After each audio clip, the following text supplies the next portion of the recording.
AP వ్యవసాయ రంగాన్ని లాభాల బాటలో నడిపించడం ఎలా? ప్రస్తుతం రైతులకు వస్తున్న ఆదాయాన్ని గణనీయంగా పెంచడానికి ఎలాంటి చర్యలు చేపట్టాలి?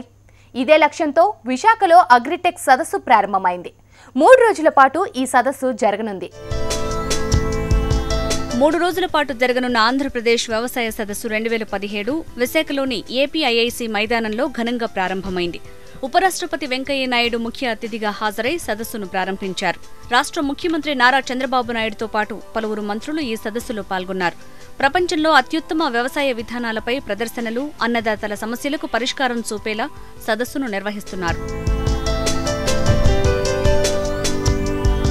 వ్యవసాయాన్ని బహుముఖ వ్యూహంతో అభివృద్ధి చేయాలన్నారు వెంకయ్య నాయుడు. ధర మార్పుపై ఎప్పటికప్పుడు రైతులకు సమాచారం అందించాలన్నారు.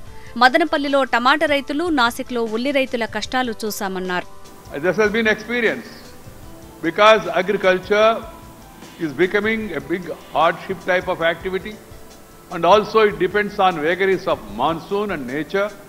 Then also the markets are controlled and the middlemen are exploiting, and the producer is not getting his due. That's the problem in agriculture.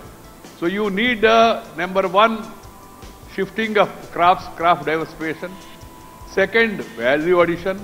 Third, food processing. Fourth, stressing the need for changing of food habits also. And then fifth is about better marketing conditions. I remember in the same state of Andhra Pradesh, Madanapalli, the tomatoes at times they are sold a basket 10 rupees. Within 120 kilometers from there to Bangalore, it becomes 6 rupees a kilo. 6 rupees a kilo. And then if you go to Delhi, it becomes 18 to 20 rupees a kilo. Producer is getting 1 rupee, 10 rupees a basket, kilo, 10 kilos basket, and the consumer is getting 20 rupees. Same is the case with regard to onions. In Nasik, when you produce onions, the price goes down to 1 rupee, 2 rupees a kg. And the same onion is sold around 30 rupees, 35 rupees in Delhi. This is a lesson we have to learn. In one of the elections, the Delhi government, that ruling party lost election because of onion prices. వ్యవసాయ రంగంలో యాంత్రీకరణతో పాటు సాంకేతికతను జోడించాలన్నది తమ ప్రభుత్వ లక్ష్యమని ఆంధ్రప్రదేశ్ ముఖ్యమంత్రి నారా చంద్రబాబు నాయుడు స్పష్టం చేశారు.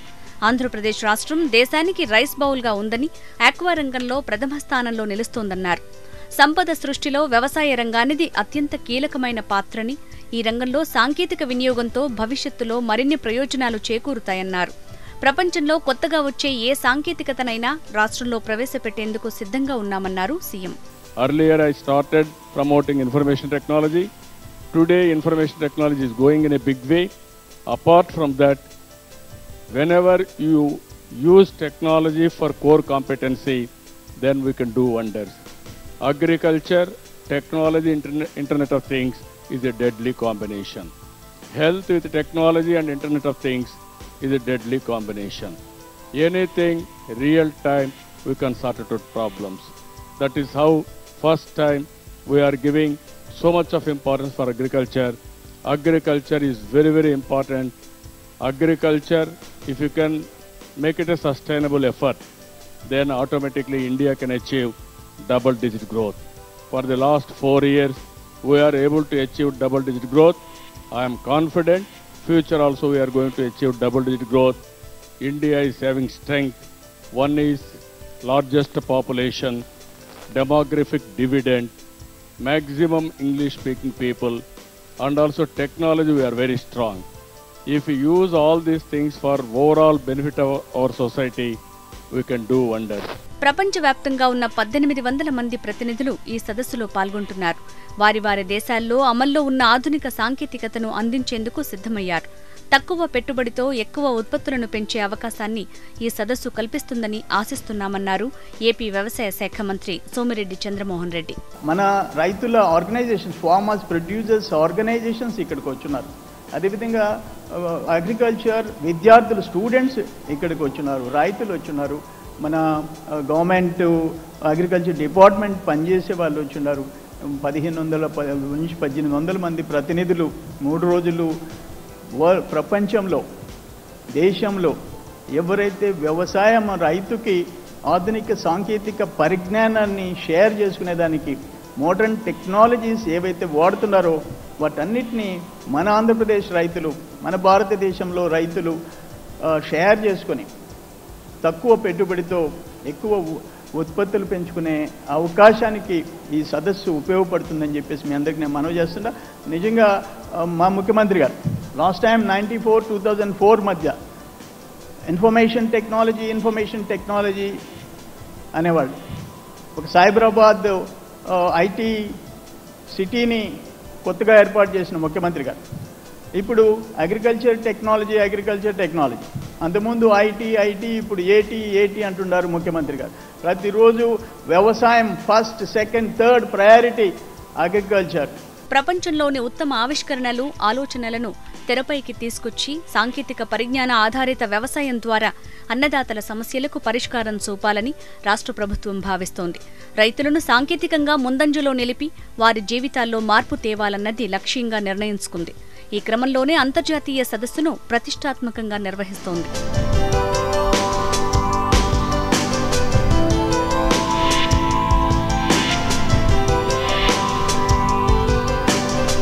రాష్ట్ర విభజన తర్వాత సాగురంగంపై ప్రత్యేక దృష్టి సారించింది ఏపీ సర్కార్. 62% మంది దీని మీద ఆధారపడి జీవిస్తున్నారు. ప్రపంచంలో ఉన్న టెక్నాలజీని అందిపుచ్చుకోవటమే ఈ సదస్సు ముఖ్య ఉద్దేశం. ఐటీ రంగాన్ని వ్యవసాయ రంగంతో జోడించే ప్రయత్నాలు జరుగుతున్నాయి. ప్రధానంగా విత్తనాభివృద్ధిపై ప్రత్యేక దృష్టి పెట్టారు. రైతులకు ఖర్చు తగ్గించి నూతన సాంకేతిక పరిజ్ఞానాన్ని అందించటమే లక్ష్యం. ఇన్ఫర్మేషన్ టెక్నాలజీని, ఐటీని ఏ విధంగా మనం అగ్రికల్చర్లో ఒక పార్ట్గా చేసి, ఒక భాగంగా చేసి దాన్ని మనం అగ్రికల్చర్లో కనుక పెట్టుకుంటే మంచి ఫలితాలు వస్తాయి అనే ఉద్దేశంతో ఇక్కడ 3 రోజులు సదస్సు జరుగుతోంది. అట్లానే మనకు మంచి విత్తనం, ఆంధ్రప్రదేశ్ని ఒక మంచి విత్తన భాండాగారంగా తయారు చేసి ప్రపంచంలో అన్ని చోట్ల మన ఆంధ్ర విత్తనాలు సఫర్ చేయాలనే ఉద్దేశంతో అయోవా స్టేట్ యూనివర్సిటీతో మన రాష్ట్రం ఒప్పందం కుదుర్చుకుని దాని ద్వారా మన కర్నూలు జిల్లాలో ప్రపంచ స్థాయికి తగ్గట్టుగా ఒక ల్యాబొరేటరీని మనం నిర్మించబోతున్నాము. అధిక దిగుబడికి టెక్నాలజీ ఏ విధంగా ఉపయోగపడుతుందనే దానిపై చర్చలు జరగనున్నాయి. ఇతర రాష్ట్రాలు, దేశాల్లో వాడుతున్న, అవలంబిస్తున్న విధానాలను ఇక్కడికి తీసుకొచ్చే ఏర్పాట్లు జరుగుతున్నాయి. టెక్నాలజీకి సంబంధించినంత వరకు ఇప్పటి వరకు మనం కొంత ఎఫర్ట్స్ పెట్టాం. అది ఈ క్రాప్ బుకింగ్ కావచ్చు, అలాగే ప్లాంటిక్స్ అప్లికేషన్ కావచ్చు, అలాగే ఫార్మ్ మెకనైజేషన్ కావచ్చు, తర్వాత ఫర్టిలైజర్స్ ఇష్యూ చేసేటటువంటి దాంట్లో కూడా చాలా టెక్నాలజీని మనం యూజ్ చేస్తున్నాం రైట్ నౌ. అయితే ఇది పూర్తిగా మనకి పూర్తి స్థాయిలో లేదు. అంటే మిగతా ప్రాంతాల్లో కూడా కొన్ని బెస్ట్ ప్రాక్టీసెస్ ఉన్నాయి. అవి బయట రాష్ట్రాల నుంచి కావచ్చు, లేదా బయట దేశాల నుంచి కూడా కొంత మంచి అగ్రికల్చర్ సంబంధించి మంచి ప్రాక్టీసెస్ చేస్తున్నారు. వాటిని తీసుకురావడానికి కోసం మరి ఈ యొక్క సదస్సు యొక్క ముఖ్య ఉద్దేశం. 3 రోజుల పాటు జరిగే ఈ సదస్సులో చివరి రోజు నవంబర్ 17వ తేదీన బిల్ గేట్స్ సదస్సుకు హాజరవుతున్నారు. ఈ సందర్భంగా బిల్ అండ్ మెలిందా గేట్స్ ఫౌండేషన్తో రాష్ట్ర ప్రభుత్వం ఒప్పందాలు చేసుకోనుంది. మామిడి రుచికి ఫిదా అవ్వని వారంటూ ఉండరు. అన్ని సీజన్లలో మ్యాంగోను ఆస్వాదించాలి అనుకుంటారు. మామిడి ప్రియులను దృష్టిలో ఉంచుకొని మార్కెట్లో ఎన్నో ఉత్పత్తులు అందుబాటులో ఉన్నాయి. మరి లేటెస్ట్గా న్యాచురల్ ఐస్ మ్యాంగో అందరి నోరు ఊరిస్తోంది. సహజ సిద్ధమైన మామిడి టేస్ట్ను అందిస్తోంది. బంగారు రంగులో నోరూరించే తీపితో ప్రత్యేకమైన రుచి కలిగిన ఈ ఐస్ మ్యాంగో టేస్ట్ మనము చూద్దామా?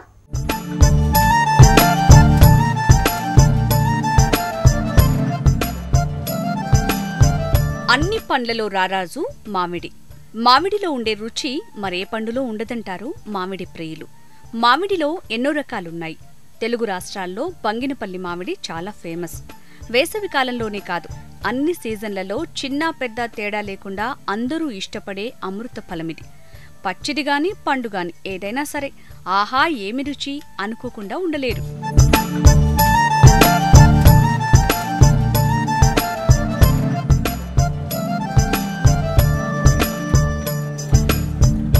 మామిడిలో పోషక విలువలు కూడా ఎక్కువే. న్యూట్రిషనల్ విలువలున్న మామిడి పండ్లతో ఎన్నో రకాల వంటలు చేయొచ్చు. మామిడి పండుతో హల్వా, ఐస్ క్రీంలు కూడా తయారు చేస్తారు. ఇక షర్బత్తులు, జ్యూస్ల సంగతి అయితే సరే రెడీమేడ్గా ఫ్రూటీలు, మాజాలు ఉండనే ఉన్నాయి. ఇన్ని రకాలుగా ఉపయోగపడి నోరూరించే మామిడిని ఇష్టపడని వాళ్ళు ఉంటారా? అందుకే మామిడి ప్రియులకు సరికొత్త టేస్ట్ను అందిస్తున్నారు రైతులు. సహజ సిద్ధమైన మామిడి పండు ఐస్ను అందుబాటులోకి తీసుకొచ్చారు.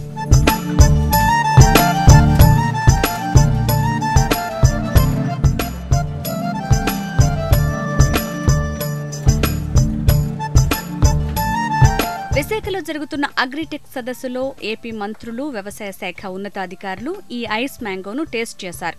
అందులోనూ ఇది అన్సీజన్ కావటంతో ఆహా అని అనకుండా ఉండలేకపోయారు.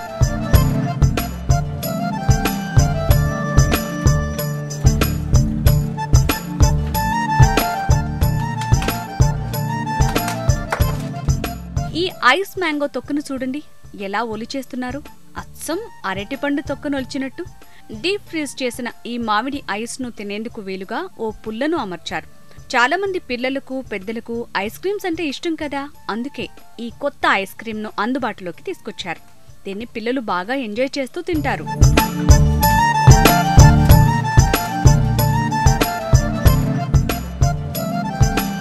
సాధారణంగా రైతులు కిలో మామిడి పండ్లను 30 రూపాయలకు అమ్ముతుంటారు. కానీ ఈ ఎగ్జిబిషన్లో ఒక్కో ఐస్ మ్యాంగో 100 రూపాయలకు అమ్ముతున్నారు. కేజీ 800 రూపాయలు పలుకుతోంది. హిమాం పసందు, ఆల్ఫాన్జో, బంగినపల్లి రకాలతోనూ ఐస్ మ్యాంగోస్ ను తయారు చేస్తున్నారు. రైతులు పంటలు పండించడంతో పాటు దాన్ని ఇలా రెడీ టు ఈట్ ఉత్పత్తులుగా మార్చితే మంచి ఆదాయం పొందే అవకాశం ఉంది. ఇలాంటి ఎన్నో కొత్త ఆవిష్కరణలకు వేదిక కానుంది ఈ సదస్సు.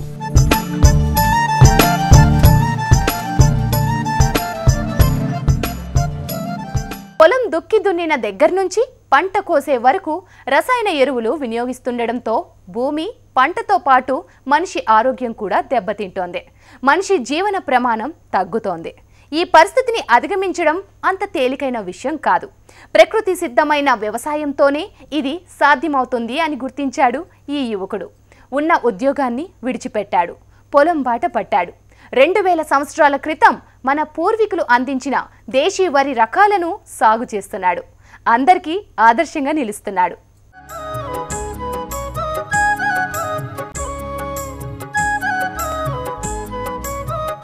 లగ్జరీ జీవితానికి లక్షల రూపాయలను ఖర్చు చేస్తున్నారు.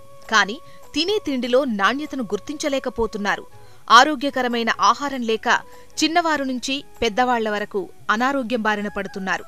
పంటల సాగులో రసాయనాల వాడకం పెరగడమే ఈ అనర్థాలకు కారణమని నిపుణులు చెబుతున్నారు. ఈ నేపథ్యంలో ఖమ్మం జిల్లాకు చెందిన ఓ యువ రైతు అంతరించిపోతున్న దేశీ వరి విత్తనాలతో ఆరోగ్యకరమైన ఆహారాన్ని పండిస్తున్నాడు. అందరినీ ఆలోచింపజేస్తున్నాడు. రసాయనాల వాడకం లేకుండా అద్భుతమైన ఫలితాలను సాధించవచ్చని నిరూపిస్తున్నాడు.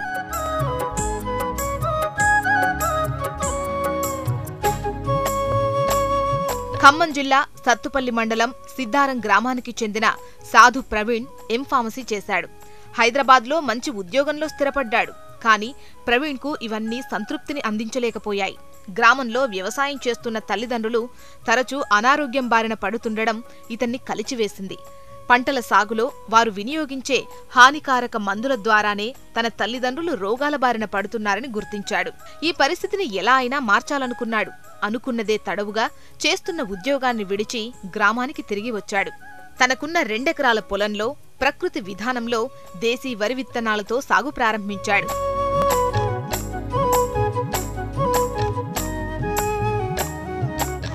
ఎటువంటి రసాయన ఎరువులు వాడకుండా కేవలం గోమూత్రం, ప్రకృతి నుంచి వచ్చే ఎరువులను ఉపయోగించి పంటలను పండించే పాలేకర్ విధానాన్ని ప్రవీణ్ తెలుసుకున్నాడు. సేంద్రియ సాగుపై అవగాహన కోసం అనేక కార్యక్రమాలకు హాజరయ్యాడు. పాలేకర్ పుస్తకాలను చదివాడు. తనకున్న 2 ఎకరాల్లో సేంద్రియ పద్ధతుల్లో వరి సాగు మొదలుపెట్టాడు. సుమారు 2000 సంవత్సరాల క్రితం దేశ సంపదగా భావించే గని, నారాయణభోగ్, రుప్సాలి, డుడేశ్వర్ నవారా వంటి అనేక రకాల దేశవాళీ విత్తనాలను తన పొలంలో నాటాడు. గోమూత్రం, ప్రకృతి సహజమైన ఎరువులను పంటకు వేస్తూ వచ్చాడు.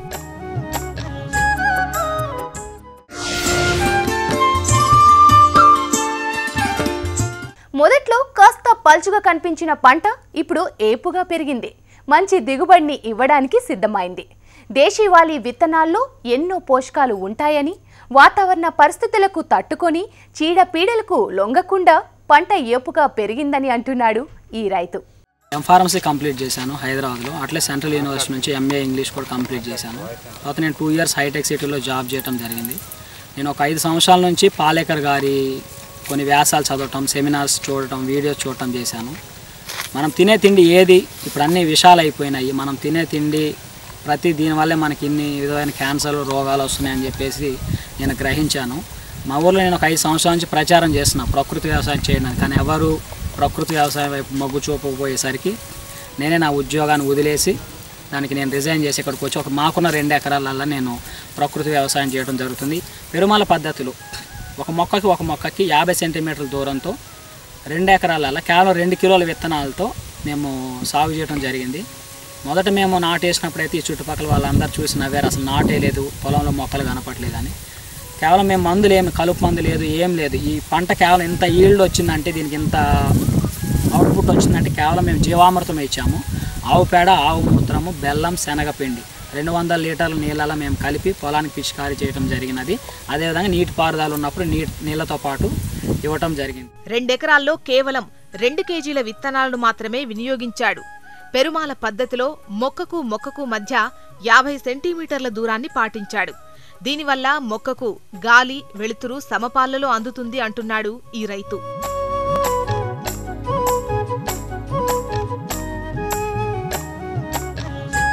మొదట్లో రసాయన రహిత వ్యవసాయం చేస్తున్నాడని స్థానిక రైతులందరూ హేళన చేసేవారు. అయినా వెనుకంజ వేయకుండా ప్రకృతి విధానంలోనే పంట సాగు చేశాడు. అయితే ప్రస్తుతం అందరి పొలాలకు చీడపీడలు వ్యాపించినా తన పొలం మాత్రం అలాంటి ఇబ్బంది లేకుండా ఏపుగా ఎదిగి కంకులు బాగా వచ్చాయని అంటున్నాడు ఈ రైతు. 5 రకాల దేశవాళీ విత్తనాలు నేను మొదటగా సాగు చేయడం జరిగింది. దూదేశ్వరు, రూప్శాలి, నారాయణ భోగు, ఈ వెరైటీ పేరు గాని. ఇది దరిదాపు 2000 సంవత్సరాల క్రితం మన పూర్వీకులు తిన్నటువంటి వరి వంగడం. ఈ వరి వంగడాన్ని నేను మొదటగా అత్యధిక ఔషధ గుణాలు కలిగినది. ఇది ఇది తిన్న తర్వాత మనకి చాలా స్ట్రెంగ్త్, బాడీకి కావాల్సిన మనకి శక్తిని, ఎనర్జీని ఇస్తుంది. దీన్ని సాగు చేయడం జరిగింది. వేలకు వేలు అప్పులు తెచ్చి పురుగుల మందులు కొని పంటలు వేసి ప్రాణాల మీదకు తెచ్చుకునే పరిస్థితి మారాలని రైతులందరూ పాలేకర్ పద్ధతిలో సాగు చేపట్టాలి అంటున్నాడు ఈ యువ రైతు. దీనివల్ల సాగు వ్యయం తగ్గడమే కాక ఆరోగ్యకరమైన ఆహారం లభిస్తుంది అంటున్నాడు. కలుపు మందు కూడా మేము ఏది పిచికారీ చేయాలి. కలుపు మందు వల్ల అనేక రకాలైన క్యాన్సర్లు వస్తున్నాయి. ఇప్పుడు కూడా మనం వార్తలు వింటున్నాం, రైతులు చాలా మంది పురుగు మందు కొట్టుకుంటూ అస్వస్థతకు గురయ్యారని. మన ఆరోగ్యం పాడవకుండా ఉండాలంటే పురుగు మందులు పిచికారీ చేయొద్దు, పురుగు మందులు కొనుగోలు చేయొద్దు. కేవలం ఆవును నమ్ముకుంటే మన రైతులు ఆత్మహత్యలనే ఆగిపోతాయి. రైతుల ఆత్మహత్యలు ఆగిపోవాలి. భారతదేశం సుసంపన్నమైన దేశం, వ్యవసాయ ఆధారిత దేశం. కాబట్టి ఈ దేశం ఇంకా వ్యవసాయంగా ముందుకెళ్ళాలంటే మన ప్రకృతి వ్యవసాయమే మనకి సరి అయినది. ఈ ప్రకృతి వ్యవసాయం దిశగా మనం అందరం అడుగులేయాలని నా ఆకాంక్ష. వేసుకునే బట్టలు, వాచ్లు, ఫోన్లు అన్నిటికీ మనం లగ్జరీ ఖర్చు పెడుతున్నాంలే కానీ తినే తిండిని మనము గ్రహించలేకపోతున్నాం. కాబట్టి ఇది ఇక్కడ నా చేతిలో ఉన్న ఈ యొక్క వరి విత్తనాలల్లో మనం ల్యాబ్కి తీసుకుపోయి టెస్ట్ చేయించినా సరే ఒక్క కెమికల్ అంటే ఒక రసాయన అవశేషాలు కూడా ఉండవు. మన పూర్వీకులు ఒక 200 ఏళ్ల నుంచి అంత క్రితం ఏ విధమైన ఆహారం తిన్నా అట్లాంటి ఆహారం మేము మళ్ళీ పండించాము. ఈ ఊరిలో ఏ మందులు లేకుండా వ్యవసాయం చేయొచ్చని మేము నిరూపించాము. ఎవరైతే ఆసక్తి ఉంటే మమ్మల్ని సంప్రదిస్తే వారికి ఉచితంగా విత్తనాలు ఇవ్వడానికి, వాళ్ళకి మేము ఇంకా సలహాలు ఇవ్వడానికి కూడా మేము సిద్ధంగా ఉన్నాము. మొదట్లో ఉద్యోగం వదిలి ఇంటికి వచ్చి వ్యవసాయం చేస్తా అన్నప్పుడు ఆందోళనగా ఉండేదని, కాని ఇప్పుడు పంట ఎదుగుదల చూసి చాలా ఆనందంగా ఉందని ప్రవీణ్ తండ్రి రాఘవయ్య అంటున్నారు. చుట్టుపక్క పొలాలన్నీ దోమపోటుతో ఎండిపోయి పంటలను తగలబెడుతుంటే తమ కొడుకు పండించిన పంట మాత్రం ఎటువంటి ప్రకృతి వైపరీత్యాలకు లొంగకుండా చక్కగా మొక్క పెరిగి కంకులొచ్చాయని తెలిపారు. అందరూ కూడా చాలా మంది విత్తనం ఎందుకు ఎత్తున్నారు అని ఏడాకోళం చేశారు. ఏ విత్తనం అంటే ఇది గని అని చెప్పారు సార్. మరి ఏటా నేను 50 బత్తాలు పండిస్తున్నా. ఈ సంవత్సరం అసలు 10 పండుతాయో 15 పండుతాయో అని నాకు డౌట్ వచ్చింది. డౌట్ వచ్చి నేను వద్దంటే ఊకోలేదు. నేను వేస్తున్నానని నేను పండిస్తాను, నువ్వు రావద్దు అన్నాడు. ఇప్పటికి నేను రాలేదు పొలంకి వెళ్ళి. మొన్న ఒకనాడు వచ్చి చూస్తే నాటేసిన 15 రోజుల తర్వాత ఎక్కడ మొక్క కనపడలే. నాకు ఆశ్చర్యం పోయింది. దారిని పోయి వాళ్ళంతా పొలంలో ఏం లేదు, ఎందుకు వేశారు చాలా ఏళ్ళాకోళం చేశారు. తర్వాత మళ్ళీ ఒక 15 రోజులకు వచ్చి చూశాను. నెలలో చక్క పైరు కనపడదు. మాకు ఆశ్చర్యం అయిపోయింది. ఇప్పుడు చూస్తే ఆనందంగా ఉంది ఈ పంట. ఈ ఊరు రైతులంతా ఇదే చేయాలని మేము చాలా కోరుకుంటున్నాం. అప్పుడు పండించాయండి. అందరూ మందులు కొడుతుంటే మందులు దండం సరే మేము మందులు లేకుండా పండిస్తామని చేశాడు. ఆ మందులు లేకుండా ఎట్ట పండుతుంది ఏంటంటే ఆరోగ్యానికి మంచిది అది ఇదని చెప్పాడు. మేము దాని సరే పాటించాం. ప్రకృతి వ్యవసాయం అండు. ప్రకృతి వ్యవసాయం అంటే ఆవు మూత్రం ఆలిని బట్టి ఓడాడు. రకరకాల మందులు కొడుతున్నా పంట చేతికి రాని ఈ వాతావరణ పరిస్థితుల్లో ఉద్యోగం వదిలి సేంద్రియ సాగు చేస్తున్న ప్రవీణ్ని చూసి మొదట హేళనగా చూశామని, కాని ఇప్పుడు ప్రకృతి వ్యవసాయంపై భరోసా వస్తోందని తోటి రైతులంటున్నారు.